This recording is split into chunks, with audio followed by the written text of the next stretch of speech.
Kevin, with momentum shifting Boston's way after Game 4, it is time to knuck if you buck. Unfortunately, they remain without Chris Middleton's services. He's still sidelined with that grade 2 MCL sprain. And within the last hour, the Celtics coach, Ime Udoka, says that their center, Robert Williams, is also now out with left knee soreness. He missed the Game 4 win. As we say hello to NBA reporter Brian Windhorst, joining us now live from Boston. Windy, the Celtics, I know they were hopeful to have Williams back, so how does his absence now change their plan for tonight?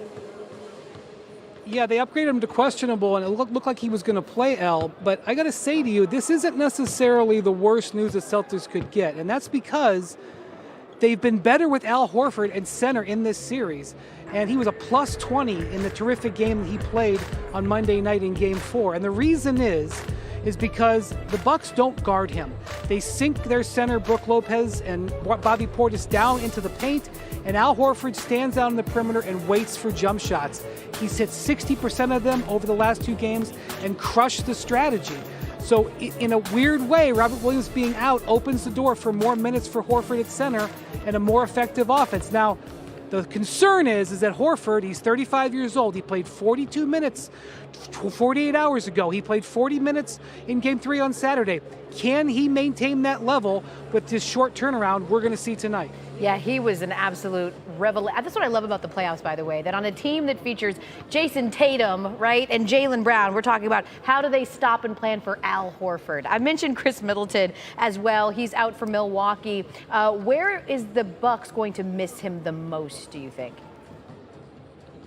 They miss him everywhere. Drew Holiday is probably shooting too much. Grayson Allen and Pat Connaughton are probably out there on the court for too long. Giannis Antetokounmpo is having to do so much on offense and expending so much energy to create opportunities for himself. The Middleton effect is massive. It's really kind of a compliment to the Bucks that the series is even 2-2 at this point. Now, Mike Budenholzer said a few minutes ago that Middleton is doing some on-court work. There's still no update on his status. Now, he has not been ruled out for the series, and I am told that there is still a glimmer of optimism that he could come back a little bit ahead of schedule and play.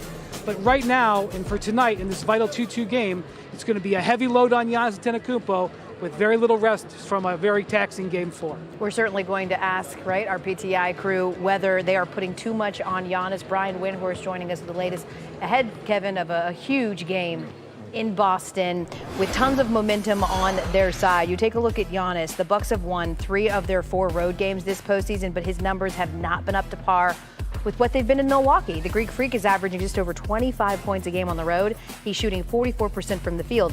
But when focusing in on just this Boston series, right, Kevin, he's missed 32 shots in 2 games, and he shot 38% at TD Garden. NBA champ Kendrick Perkins joining us now, Elle, and we just heard Wendy talk about it. There's a glimmer of hope with Chris Middleton later in this series. As of right now, Perk, are the Bucks asking Giannis to do too much? Too much? Look, last time I checked, in my eyes, Giannis Antetokounmpo is the best player in the world, and I think he's the best player in the world in a lot of people's eyes. So with that being said, it's never too much. Look, we hold him to the same standard of a younger LeBron James and a Kevin Durant and guys to that nature. That if you're considered the best player in the world, it's never too much. We actually want to see more. We actually expect you to dominate the game like we saw you do in Game 6 of the finals last year when you went for the 50-piece wing dinner, lemon pepper style, all flat. So it's never too much when you're considered the best player in the world.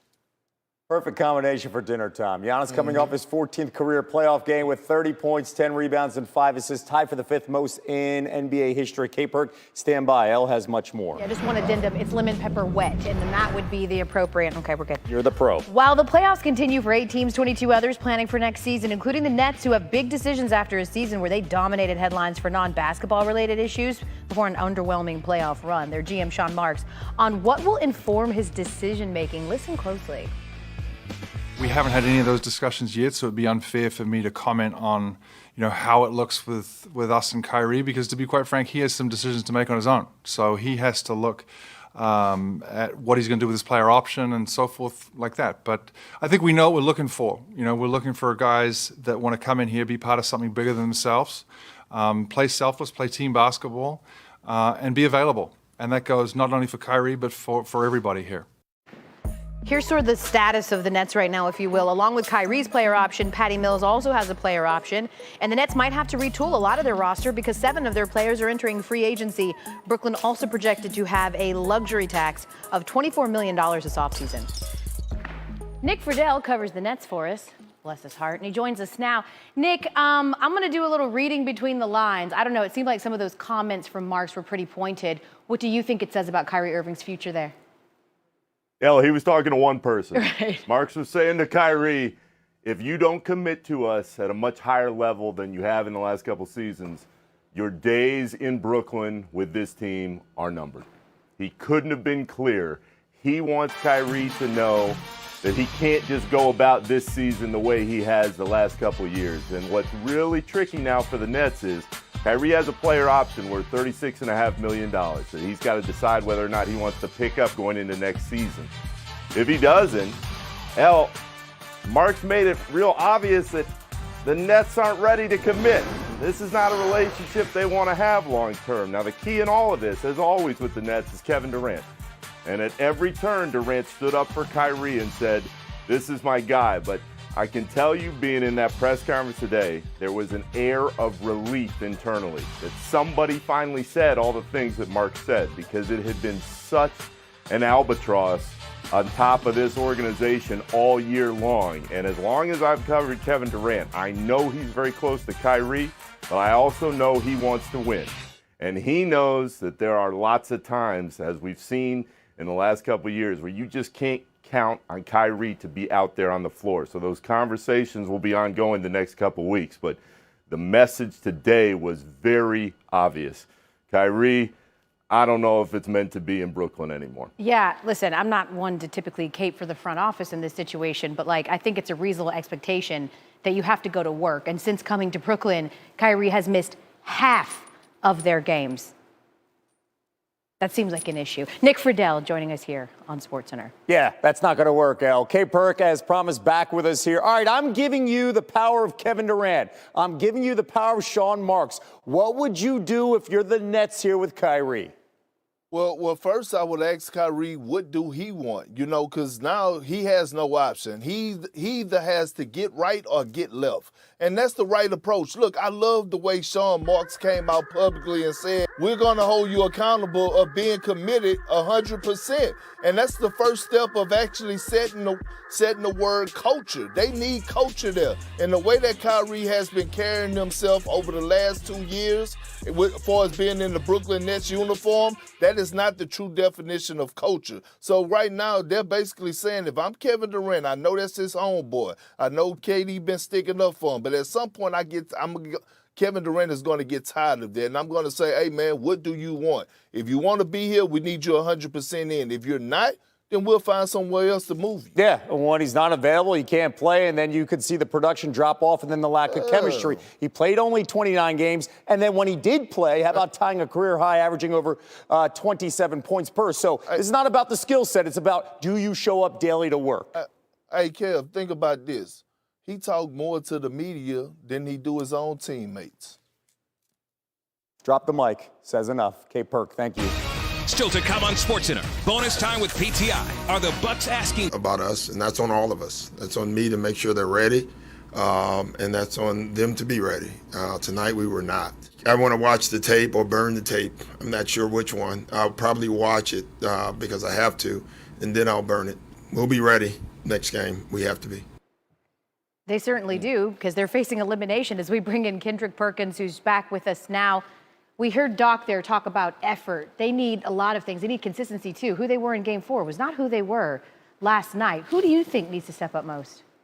Well, first of all, let me say this. I feel so bad for Joel Embiid. Not the fact that he lost the MVP trophy to Jokic, but the fact that he has done it all and carried this franchise for the entire season, playing through a slightly torn meniscus. He has a broken bone in his face, concussion, everything. He has really laid it out on the line.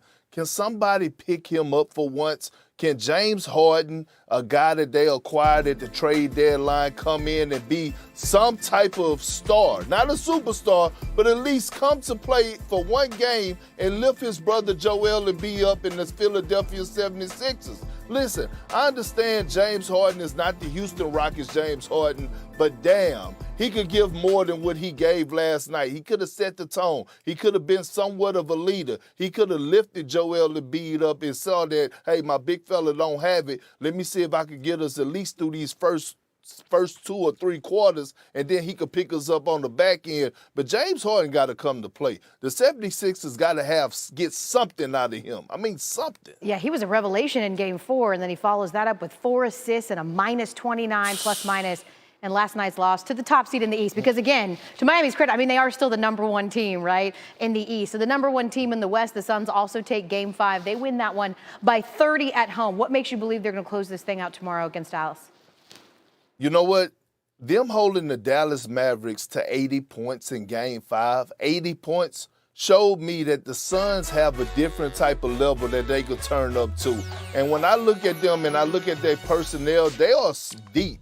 They're so deep that Monty Williams benched Cameron Payne and went with Landry Shamet, and it was a big difference for them off the bench. He even played Bismack Biyombo some minutes to put some pressure on DeAndre Ayton to spark him. So when I look at the Suns and I look at their tenacity and I look at their experience from last year and how they're able to turn up, I see them going into Dallas, not wanting to go to a Game 7 and finishing the mission. Turn up and turn over. Phoenix's D forcing 12 Dallas turnovers in the third quarter, right, alone to take that series lead. Perk, thank you. Of course, that's tomorrow night, but there's a pivotal Game 5 in Boston tonight. For more on Bucks Celtics, here's PTI's bonus segment with Tony and Mike. All right, Wilbon, are the Bucks asking Giannis to do too much? No. You ask everything of your franchise player. You ask everything of your 2-time MVP. You ask everything of the star, the centerpiece of your champion, Tony, who I think delivered a 50-piece to clinch a championship in Milwaukee. No, you ask everything of him. And by the way, is that a lot? Sure, it's a lot, particularly with Middleton being injured. He's got that knee sprain. He ain't playing tonight either in Boston in Game 5. And so you have to ask it all of him. And Giannis, as we have seen, is capable of delivering. Does it mean he's superhuman? No. I mean, he was tired in Game 4. He had to come out of Game 4 for a late rest. And that's difficult to take if you're the Bucks, because you're riding him. He's, as they used to say, your horse. And they got to ride Giannis, man. But can he deliver again tonight in Boston? It's a tough circumstance, but they got to ask it of him. Have to. So, yeah, I'm just going to step back, and I'm going to politely applaud everything you just said. Because if the question is, are the Bucks asking too much of Giannis Antetokounmpo, the answer emphatically is no. He is the MVP. He's the best player they got. You can't ask too much of him because he won't let you not ask it of him. He says all the time, this is who I want to be, this is what I want to do. So he accepts that responsibility. It is interesting to me, however, that the strategy of Boston, if I read this correctly, is to let Giannis work so hard that he's tired in the last 3 to 5 minutes. And we talked about this yesterday, Mike. If he doesn't score in the last 3 to 5 minutes, that hurts that team because it's not how much you score, it's when you score them. He's got to